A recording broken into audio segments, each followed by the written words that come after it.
Welcome guys. आपका स्वागत है ड्रीम हाई एकेडमी में। आज हम पढ़ेंगे रिवोल्ट ऑफ 1857, या यूँ कहिए कि जहाँ से हम ये कह सकते हैं कि फ्रीडम स्ट्रगल की जो शुरुआत है वो होती है। यूँ तो हमें पता है कि ब्रिटिशर्स ने इंडिया में लगभग 250 साल हुकूमत की, लेकिन क्या वजह है कि 1857 1857 के बाद, रिवोल्ट ऑफ 1857 के बाद कहा जाता है कि इंडियन फ्रीडम स्ट्रगल स्टार्ट होती है। इंडियन फ्रीडम स्ट्रगल स्टार्ट होती है, उससे पहले क्यों नहीं माना जाता है?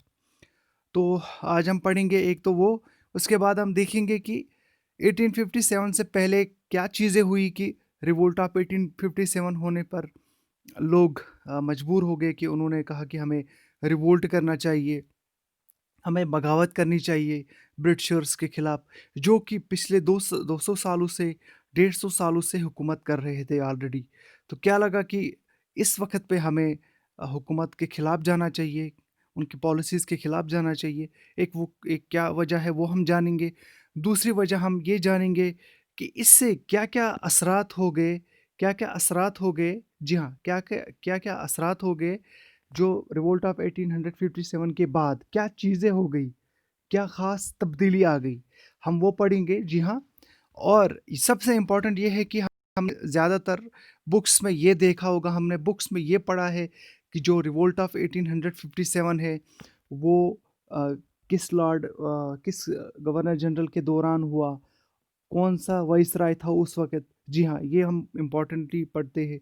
और कौन-सा सेंटर किस रूलर के अंडर था, कौन-सी स्टेट किस रूलर के अंडर थी, ये हम पढ़ते हैं। लेकिन कभी हमने ये नहीं पढ़ा है कि हमने कभी ये नहीं पढ़ा है कि वजह क्या थी कि ये सप्रेस हुआ, ये मूवमेंट सप्रेस हुआ। इसमें क्या जो स्ट्रैटेजी है ब्रिटिशर्स ने अपनाई, और कौन-कौन से प्लेसेस है जो इसमें शामिल नहीं हो गए। जी हाँ, यहाँ पे मैं दिखाने वाला हूँ आप लोगों को, ये इम्पोर्टेंट सेंटर्स है। जी हाँ, इम्पोर्टेंट सेंटर्स है, देखिएगा। ये भी हम पढ़ेंगे इम्पोर्टेंट सेंटर्स। उसके साथ-साथ हम ये पढ़ेंगे कि सप्रेशन जो है वो कैसे हुआ ये वाला, तो कहाँ पे और किस गवर्नर जनरल ने या किस रूलर और किस ऑफिसर ने सप्रेस किया मूवमेंट को। कौन-कौन से ऑफिसर्स ने ये रोल प्ले किया। तो शुरुआत कर लेते हैं। जी हाँ, शुरुआत कर लेते हैं 1857। जी हाँ, 1857 गवर्नर जनरल और वाइसराय। जी हाँ, गवर्नर जनरल इसलिए मैंने लिखा है, लॉर्ड कैनिंग के दौरान 1857 रिवोल्ट होता है। लॉर्ड कैनिंग के दौरान 1857 का रिवोल्ट होता है। लेकिन लॉर्ड कैनिंग आखिरी गवर्नर जनरल बन जाते हैं इंडिया के, और पहले वाइसराय बन जाते हैं इंडिया के।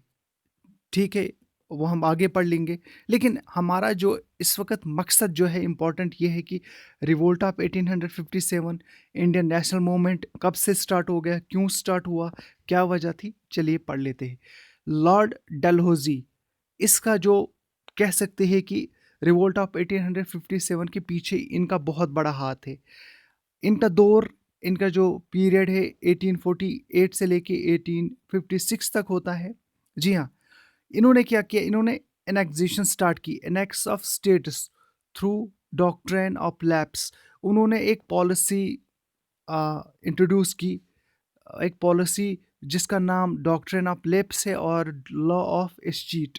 इनके सेम ही मीनिंग है। पहली बार आपने ये वर्ड सुना होगा, लॉ ऑफ इस्चीट। इसे ये भी कहा जाता है, जी हाँ, लॉ ऑफ इस्चीट और डॉक्ट्रिन ऑफ लैप्स मान लेते हैं। अब ये डॉक्ट्रिन ऑफ लेप्स क्या है, आपके मन में ये सवाल ज़रूर आ, गर्दिश कर रहा होगा। चलिए हम थोड़ा सा वाजे करके हम पढ़ लेते हैं। अकॉर्डिंग टू द डॉक्ट्रिन, जी हाँ, इस डॉक्ट्रिन के हिसाब से या लॉ ऑफ इस्चीट के हिसाब से एनी इंडियन प्रिंसली स्टेट, याद रखिएगा, प्रिंसली स्टेट, प्रिंसली स्टेट, यहाँ पे प्रिंसली स्टेट मैंने इसलिए बोला, आप याद रखिएगा, क्योंकि यहाँ पे इसका इसलिए महत्व है। अब तक इंडिया में बहुत सारी प्रिंसली स्टेट्स थी, पूरा जो इंडिया था उस पे कवर नहीं था, कंट्रोल नहीं था ब्रिटिशर्स का। तो इसीलिए प्रिंसली स्टेट्स पर उन्होंने अपना एक पॉलिसी इख्तियार कर ली कि हम इनको कैसे अपने अंडर लाए। तो ये एक पॉलिसी थी डॉक्ट्रिन ऑफ लेप्स की, any Indian princely state would have it is princely status abolished, यानी इनका जो एबॉलिश होगा हो जाएगा स्टेटस। कब स्टेटस एबॉलिश हो जाएगा, क्यों एबॉलिश हो जाएगा, उसके पीछे भी रीज़न है। एंड बी एनेक्सड, वो किसके अंडर चला जाएगा, ब्रिटिशर्स के अंडर, इन ब्रिटिश इंडिया।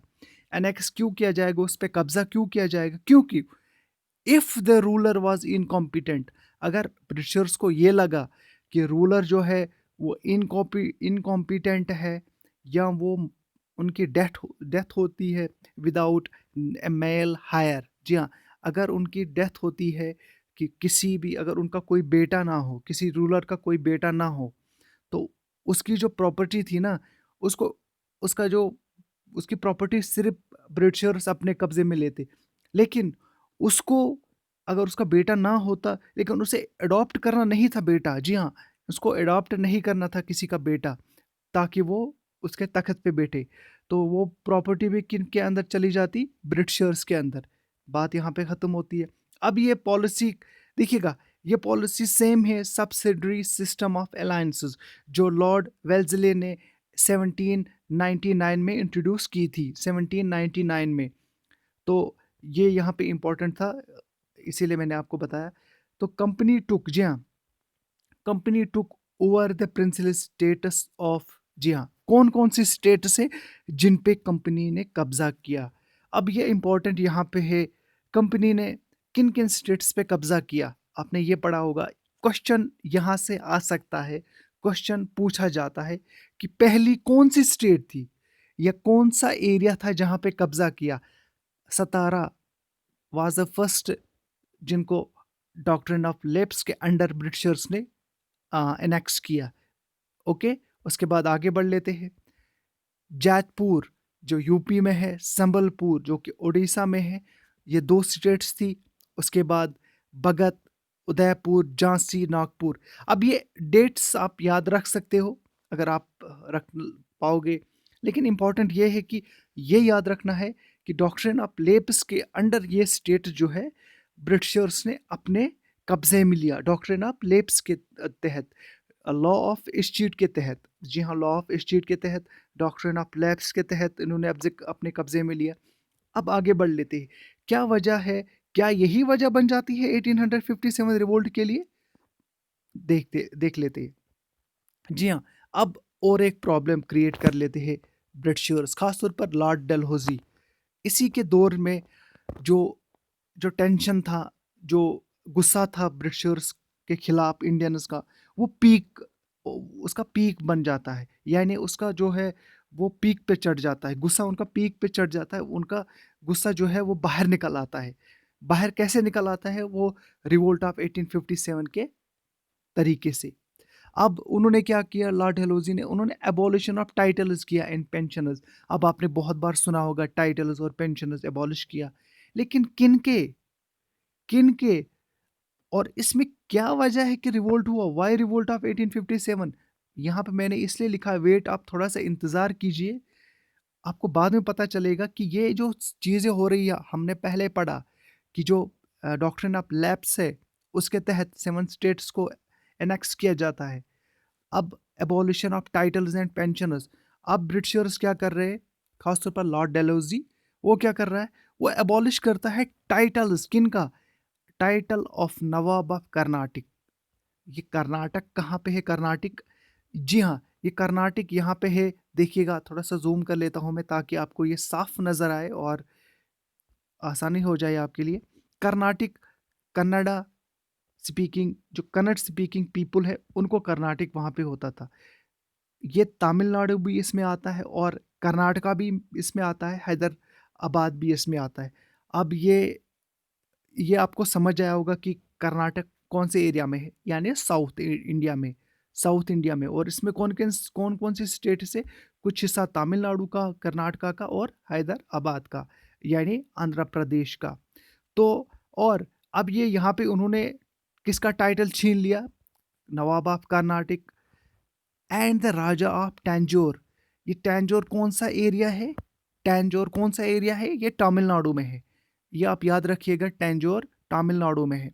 मैं इसीलिए हर एक जो आपके जो अल्फाज है यहाँ पे लिखे हुए, मैं हर एक की मीनिंग इसलिए बता रहा हूँ ताकि आपको क्लैरिटी हो जाएगी कि हम क्या पढ़ रहे हैं। और ये जो रिवोल्ट ऑफ 1857 है, जी हाँ, रिवोल्ट ऑफ 1857 है, इसके मुतालिक अगर आपके आपके पास कोई भी क्वेश्चन आएगा तो आप बआसानी उसको हल करोगे, सॉल्व करोगे।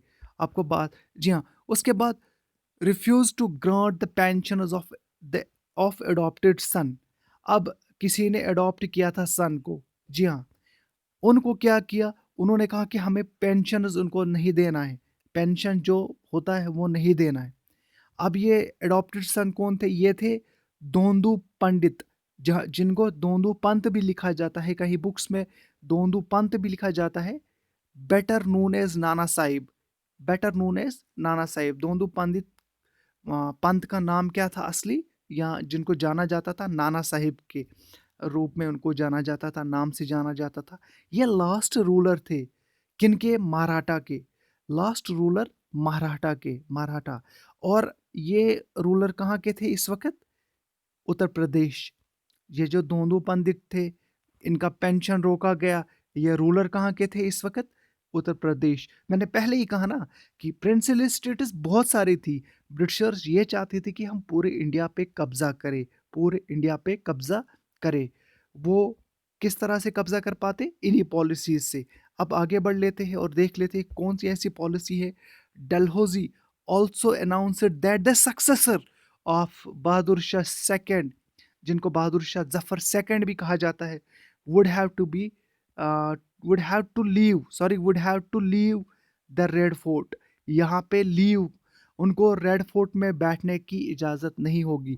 यानी बहादुर शाह जफर जो कि लास्ट मुगल यहाँ पे एम्परर थे, उनको क्या कहा गया कि आपका जो सक्सेसर आएगा, यानी आपके बाद जो भी आपका नेचुरल हायर होगा, या कोई आप किसी को अगर तख्त पे बिठाना चाहते हो, थ्रोन पे बिठाना चाहते हो मुगल का, तो क्या होता है कि हम आपको इजाज़त नहीं देते हैं कि कोई रेड फोर्ट में बैठे, कोई मुगल एम्परर बने। यानी सात, यहाँ पे आप सात, ये समझ लीजिए कि आप क्लियरली ये कहा जाता है कि मुगल एम्परर यहाँ पे, मुगल एम्पायर एंड होता है 1857 में, 1857 में, 1857 में मुगल एम्पायर एंड होता है। अब कैसे एंड होता है हम आगे बढ़ लेंगे, आगे देख लेंगे।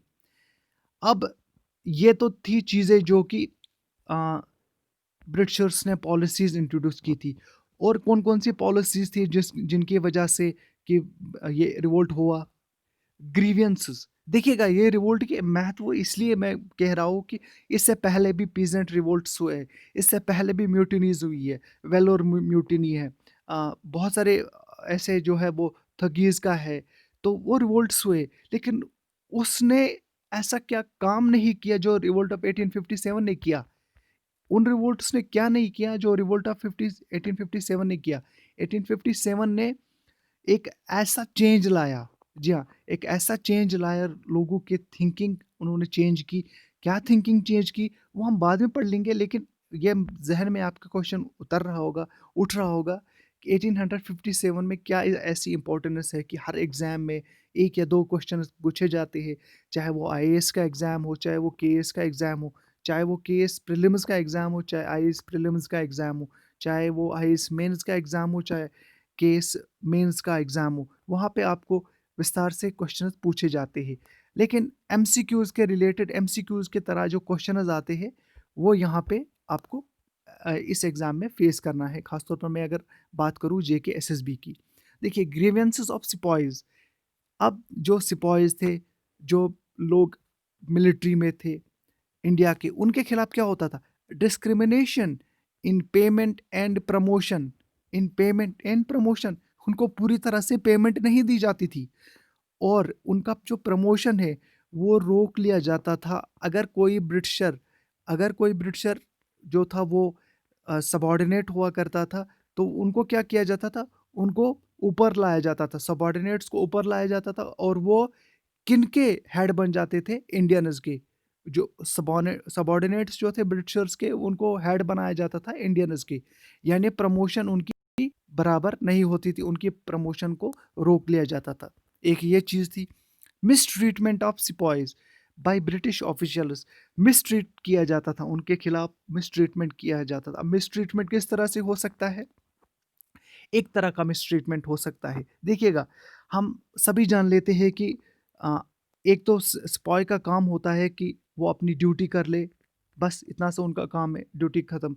उसके बाद अगर उनको मज़दूरी कराया जाए, उनको मज़दूर का काम लिया जाए, क्या वो बर्दाश्त करेंगे? जी नहीं। और ये मिसट्रीटमेंट हुआ करता था। उसके साथ-साथ उन्होंने ब्रिटिशर्स ने रिफ्यूज़ल टू पे। जी हाँ, very, very important question can be asked from this point. Refusal to pay foreign service allowances. अब ये फॉरेन सर्विस अलाउंसेस क्या है? आज भी आप देखते हो कि कुछ अलाउंसेस दी जाती है गवर्नमेंट की तरफ से। उस वक़्त एक फॉरेन सर्विस अलाउंस दिया जाता था जिसे कहा जाता था बट्टा। जी हाँ, बट्टा कहा जाता था। वो भी नहीं दिया जाता था किनको? सिपॉइज़ को। अब यहाँ तक बात थी सिपॉइज़ की। अब बात कर लेते हैं हम ग्रीवियंसेस ऑफ पीजेंट्स की। अब पीजेंट्स की बात कर लेते हैं। हमने बात की इससे पहले जो एनेक्सेशन पॉलिसी थी, उसके बाद सिपॉयज़ के खिलाफ क्या ट्रीटमेंट किया जाता था। अब पीजेंट्स के खिलाफ कौन सा ट्रीटमेंट किया जाता था। हमने परमानेंट सेटलमेंट ऑफ लैंड पढ़ा, रॉयटवारी सिस्टम पढ़ा, मालवारी सिस्टम पढ़ा। वो काफ़ी ज़्यादा पीछे है। वो लॉर्ड कॉर्नवालिस के दौरान पे है। हमें वहाँ तक जाने की ज़रूरत नहीं है। यहाँ पे grievances of peasants and zamindars इसलिए मैं बोल रहा हूँ क्योंकि पीजेंट्स को क्या हुआ, जो बेचारे किसान थे, उन्हें अपना जो लैंड था वो गंवाना पड़ा। किस लिए गंवाना पड़ा? अब मैं आगे बता लेता हूँ। Many zamindars lost their zamindaris due to strict manner of revenue collection by the British.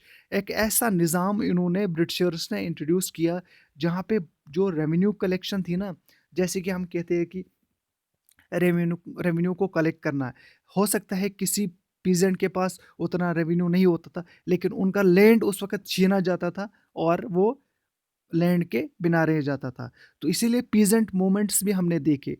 बड़े-बड़े ज़मींदार जो थे, वो भी लैंड में कभी-कभार ये होता था कि ड्राउट होता था, पूरी बारिश नहीं होती थी या किसी वजह से, किसी फ़ेमिन की वजह से फसल सही नहीं बन जाती थी, तो उनको तब भी रेवेन्यू में कोई कटौती नहीं होती थी, कोई रिबेट नहीं दिया जाता था, कोई रिमेंशन नहीं दिया जाता था। तो रेवेन्यू उनको देना पड़ता था, लेकिन वो कहाँ से देते रेवेन्यू जब उनके पास होता ही नहीं था कुछ। लेकिन तब भी वो उनको ज़बरदस्ती ज़मीन छीना करते थे।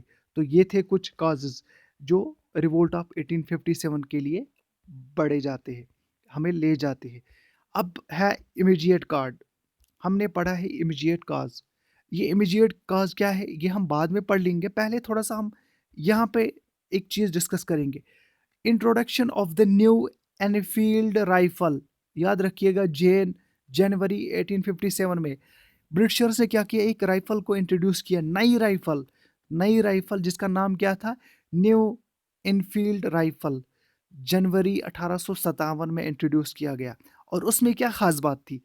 उसमें खास बात कुछ नहीं थी, सिर्फ ये एक डिस्क्रिमिनेट करने की एक साजिश थी, बहुत बिटवीन मुस्लिम्स एंड हिंदूज को डिस्क्रिमिनेट किया जाता था with greased supposedly with the fat of and pigs cows and pigs।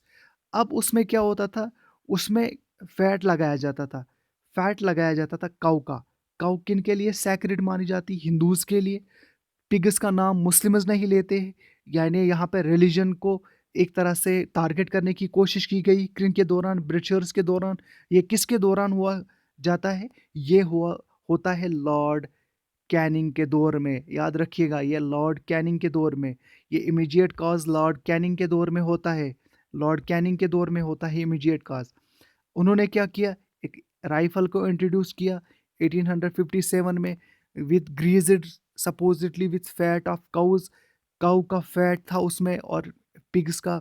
उसको क्या करना था, चलाने से पहले, इस राइफल को चलाने से पहले उस कार्ट्रिज को मुंह में चबाना था, उसको बाइट करना था, उसको चबाना था। किसको? उस कार्ट्रिज को, उस राइफल की कार्ट्रिज को मुंह से छीनना था, यानी मुंह से काटना था। अगर मुंह से काटना था तो मुस्लिम्स के लिए प्रॉब्लम हो जाती, क्योंकि वो पिग्स को काफ़ी ज़्यादा कह सकते हैं कि हम नाम नहीं लेते, पसंद नहीं करते हैं नाम लेना। काउस जो है वो सैक्रेड है हिंदूज़ के लिए, वो चबाने के लिए उनको अगर वो चबाना पड़ता तो ये बहुत बड़ी प्रॉब्लम थी। यानी मुस्लिम्स के लिए भी प्रॉब्लम थी, पिग्स मुस्लिम्स के लिए प्रॉब्लम और काउस हिंदूज़ के लिए प्रॉब्लम, यानी रिलीजन को इन्होंने टारगेट किया।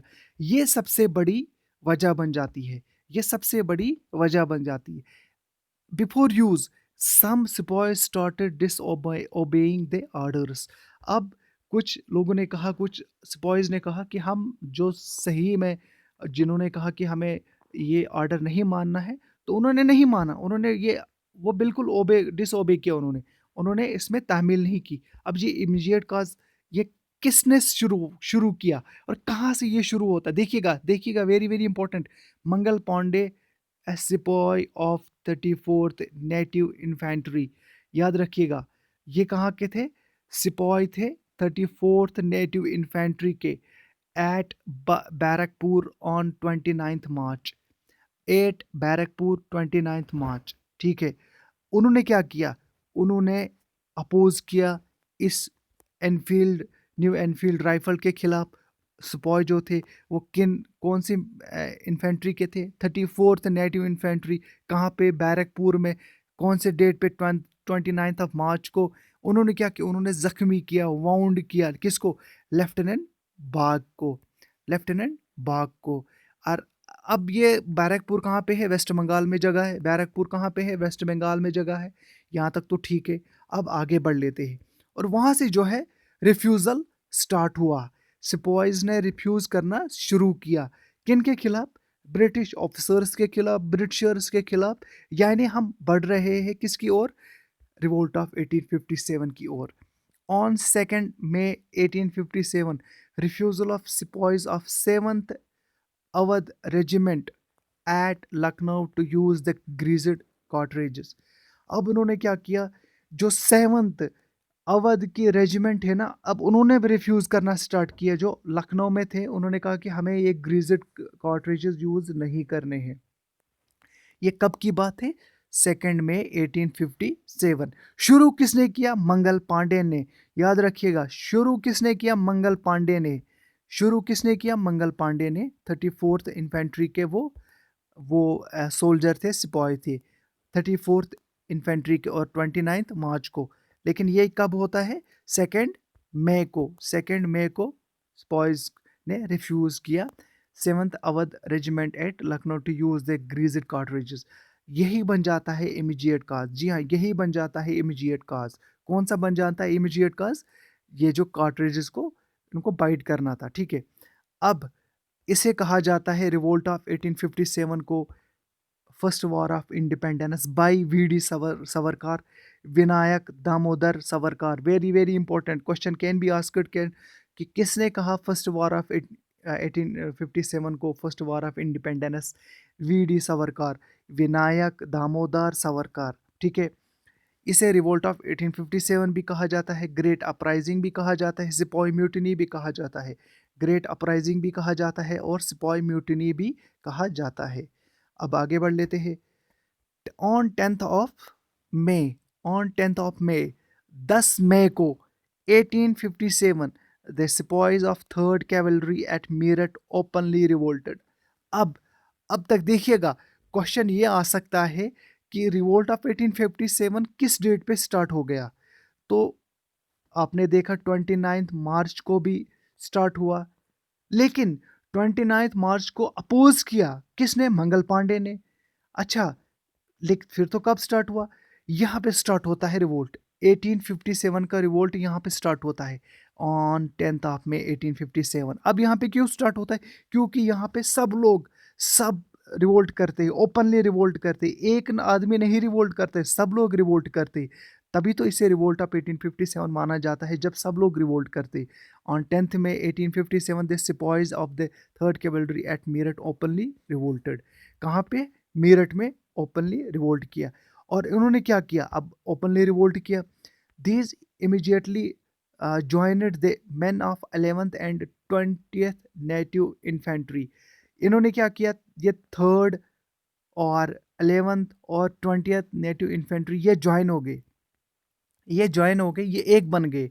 अलग अलग रेजिमेंट्स होते हैं, आपको पता है आर्मी में, या मिलिट्री में अलग अलग रेजिमेंट्स होते, अलग अलग कह सकते हैं कि डिपार्टमेंट्स होते, लेकिन ये सारे डिपार्टमेंट्स या सारे रेजिमेंट्स जो है वो अब एक हो गए। अब एक किस लिए हो गए, और उन्होंने क्या ऐसा किया, देखिएगा। And together they murdered some English officers and march towards Delhi. अब दिल्ली की तरफ वो चल पड़े। उससे पहले क्या किया, कुछ इंग्लिश ऑफिसर्स को उन्होंने मर्डर किया, मार डाला, तो अब दिल्ली की ओर चल पड़े। लेकिन अगर ये दिल्ली की ओर चल पड़े, क्या ये पूरा इंडिया में ये रिवोल्ट हुआ करता था? अब वो भी हमें देखना है, क्या पूरे इंडिया में रिवोल्ट हुआ?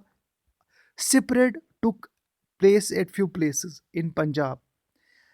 इसका असर जो है पंजाब में भी पड़ा, क्योंकि दिल्ली, पंजाब, जो हरियाणा, बाकी जो है ये स्टेट्स, यूपी, राजस्थान, ये सारे स्टेट्स, हिमाचल प्रदेश, ये एक अराउंड है, दिल्ली के अराउंड है। तो ठीक है, पंजाब में भी ये स्टार्ट हुआ, इसका जो असर था 1857 रिवोल्ट का। लेकिन देखिएगा, was put down by sir John Lawrence, was put down by, उन्होंने पीस मेंटेन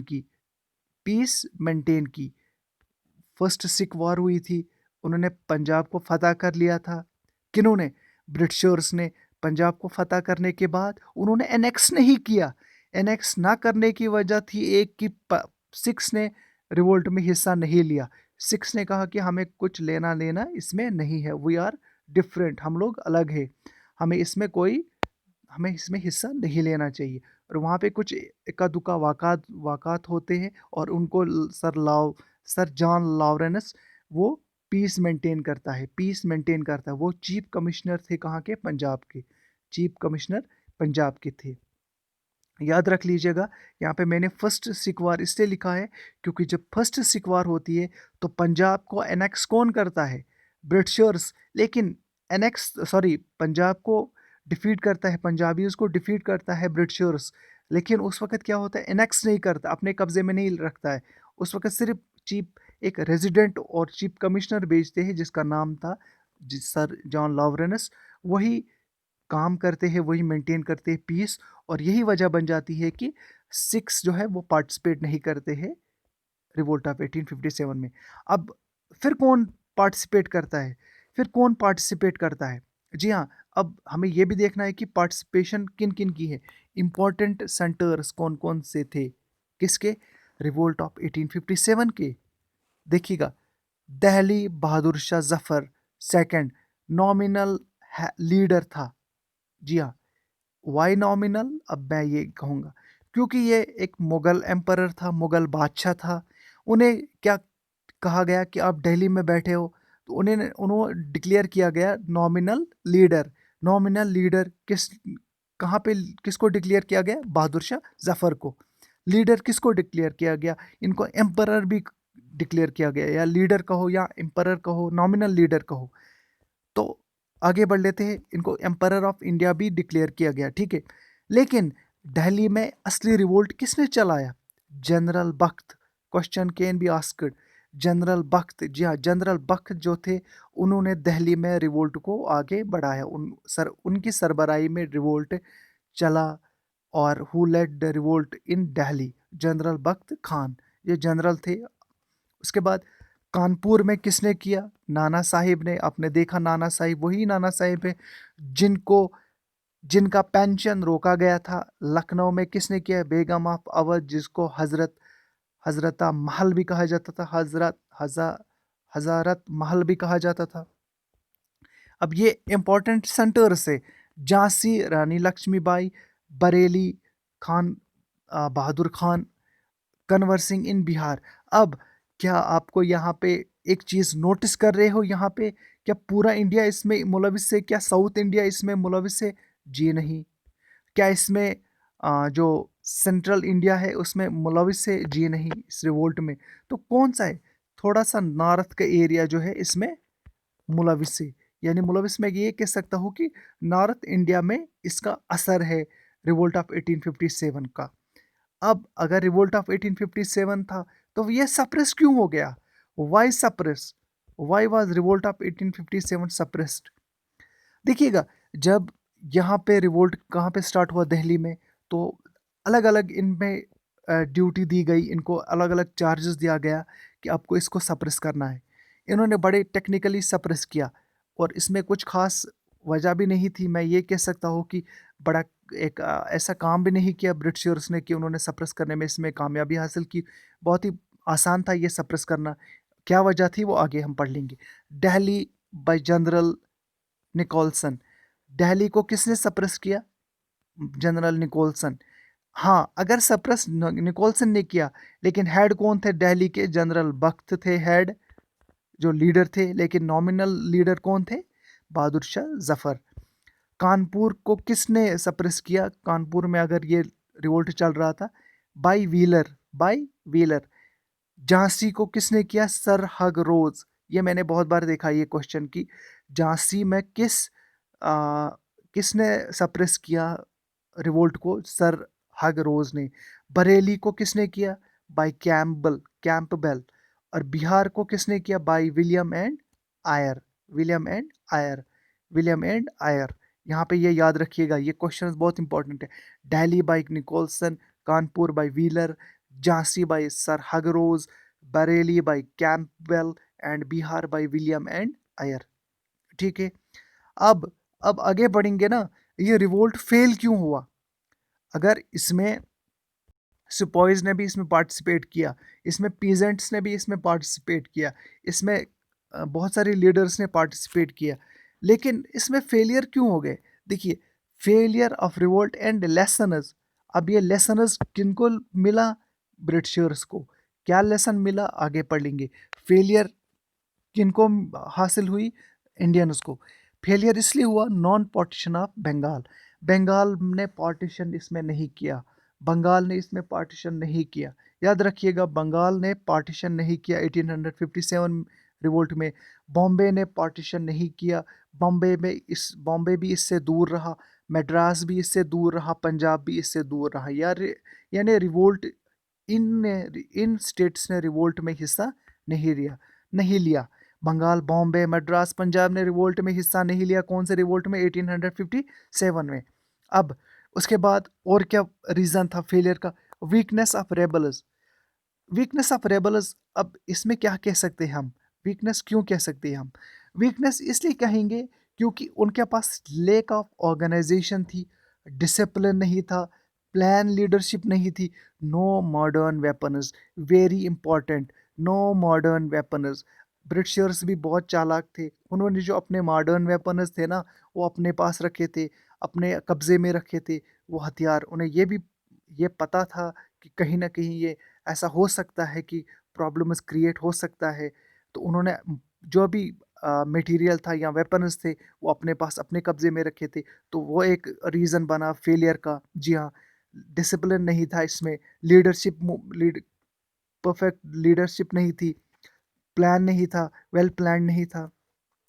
अब मैंने ऊपर लिखा था कि इनको लेसन क्या मिला, ब्रिटिशर्स को इससे लेसन क्या हासिल हुआ। देखिएगा, the lessons that the Britishers Drew from 1857 was that caution. Caution caution का मतलब है वो अब कॉशस रहे, वो अब होशियार हुए कि भाई इनके खिलाफ वो पॉलिसीज़ इख्तियार नहीं करनी है जो पॉलिसीज़ लॉर्ड डलहौजी ने किया था, जो पॉलिसीज़ लॉर्ड वेल्जले ने किया था। लॉर्ड डलहौजी ने policy of doctrine of lapse और लॉ ऑफ एस्टीट किया था, और वेल्सले ने लॉर्ड वेल्सले ने policy of subsidiary system of alliance किया था। वो पॉलिसीज़ हमें नहीं करनी है, वो पॉलिसी हमें इख्तियार नहीं करनी है। यानी और क्या करना है? उनके कस्टमर्स को, इंडियंस जो कस्टमर्स और ट्रेडिशन से, उसकी रिस्पेक्ट करनी है, उसकी रिस्पेक्ट करनी है। रिलीजन को टारगेट नहीं करना है। और सबसे इम्पोर्टेंट हथियार, डिवाइड एंड रूल। ये वाला हथियार ब्रिटिशर्स यूज़ करते हैं, और तब जाके ये 1857 के बाद 100 साल तक हुकूमत कर लेते हैं। अब आगे बढ़ लेते हैं। अब इसके बाद 1857 तो हुआ, रिवोल्ट तो हुआ, सप्रेस भी हुआ, और उसके बाद चेंजेस भी हुई। क्या क्या चेंजेस हुई वो आप देख लेंगे। Revolt of 1857 was the end of the companies rule. अब तक कंपनी रूल कर रही थी। जी हाँ, अब तक एक कंपनी रूल कर रही थी। एंड और ये कंपनी किस तरह से रूल कर रही थी? and the passing of the responsibility of Indian administration into the hands of British Queen। अब क्या हुआ, अब तक ब्रिटिश पार्लियामेंट का इसमें इंटरफेरेंस नहीं था, लेकिन रिवोल्ट ऑफ 1857 के बाद क्योंकि काफ़ी ज़्यादा रेवेन्यू जनरेट होता था इंडिया से काफ़ी ज़्यादा रेवेन्यू आता था, तो ब्रिटिशर्स क्या थे, ब्रिटिशर्स जो थे यहाँ पे एज ए कंपनी आए थे और कंपनी की तरह वो रूल कर रहे थे। जी हाँ, लेकिन एक मौका उनको कब मिला कि वो अपने अंडर इंडिया को लाए, 1857 रिवोल्ट के बाद। उन्होंने जब सप्रेस किया ना, तो जब सप्रेस मूवमेंट हुआ तब इंडियंस के पास कुछ नहीं बचा और ब्रिटिशर्स ने चालाकी से जो है इंडियन एडमिनिस्ट्रेशन को into the hands of British queen रखा, यानी द पार्लियामेंट के अंडर रखा। और द पार्लियामेंट ने क्या किया, संसद ने पास किया इन एक्ट इन 1858 में, 1858 में एक्ट पास किया, जिससे पावर्स जो है ना, जी हाँ, पावर्स जो है अब कहाँ से डिक्टेट होते थे, पार्लियामेंट से। अब जो भी लॉ बनता कहाँ से बनता, ब्रिटिश पार्लियामेंट से। अब इंडिया में कोई लॉ नहीं बनता, कुछ नहीं बनता, कोई कुछ नहीं, कोई रिफॉर्म्स नहीं, कहाँ से आते अब बन के, पार्लियामेंट से। क्यों, क्योंकि उन्होंने अब रिवोल्ट को सप्रेस किया था, इतने बड़े रिवोल्ट को। उनके लिए एक सक्सेस थी बहुत बड़ी, और उस सक्सेस को उन्होंने कहा कि यह दोबारा भी हो सकता है, तो उन्होंने चालाकी से अपने अंडर इसको लिया, किसको, इंडिया को। और ईस्ट इंडिया कंपनी का रूल ख़त्म होता है और क्राउन रूल स्टार्ट होता है। याद रखिएगा, क्राउन रूल स्टार्ट होता है, क्राउन रूल स्टार्ट होता है। कब से स्टार्ट होता है क्राउन रूल, 1858 के बाद, 1858 के बाद।